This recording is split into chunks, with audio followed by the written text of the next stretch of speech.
हाय, hello, नमस्कार सर्वांना.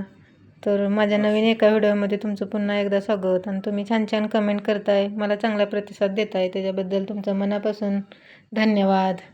तर आईने गावाकडून आणली होती करडईची भाजी. आम्ही काही जास्त आणत नाही, कारण आम्हाला आवडत नाही म्हणून, म्हणजे बनवलीच नव्हती आणि ती आवडणार नाही असं त्या हिशोबानंच आम्ही चालत होतो. पण गावाकडून आणली होती, तर छान अशी म्हटलं बनवून बघा. अगोदर सुकी बनवू, मग आवडली तर नंतर पातळ वगैरे बनवता येते, मग आपल्याला बाजारातून पण आणता येते. तर भाजी सुकी बनवून घेतली. पूर्ण रेसिपी पाहायची असेल तर मी बनवली, ते अपलोड करणार आहे, त्यामध्ये तुम्ही जाऊन पाहू शकताय. छान अशी झाली होती भाजी. तुम्ही तशी नक्की एकदा ट्राय करून बघा. आणि इथं चपात्या पण लगेच बनवून घेतली मी. म्हटलं मग नवीन एखादी आपण गोष्ट बनवली शिकली म्हटल्यावर ती ट्राय करायला तर आधी उत्साह असतोच आपल्याला, कशी झाली कशी नाही.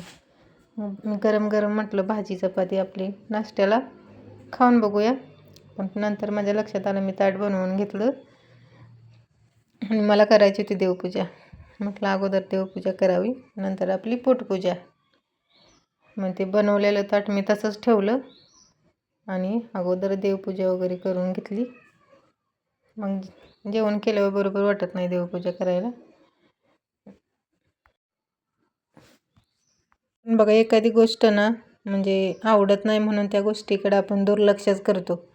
तर मी कधीच म्हणजे आणलीच नव्हती इकडं आल्यापासून बाहेर, कारण गावाकडं कधी आईच्या हातचीच खाल्ली असेल. मग फर्स्ट टाईम बनवली होती, पण खूप छान झाली होती भाजी. मला तर खूप आवडली बघा. तुम्ही पण एकदा नक्की ट्राय करून बघा. मी भाजी खाऊन घेते, तोपर्यंत मला छान अशी कमेंट करा. चला तर मग बाय. उद्या भेटू उद्याच्या व्हिडिओमध्ये. कसा वाटला व्हिडिओ कमेंट करून सांगा.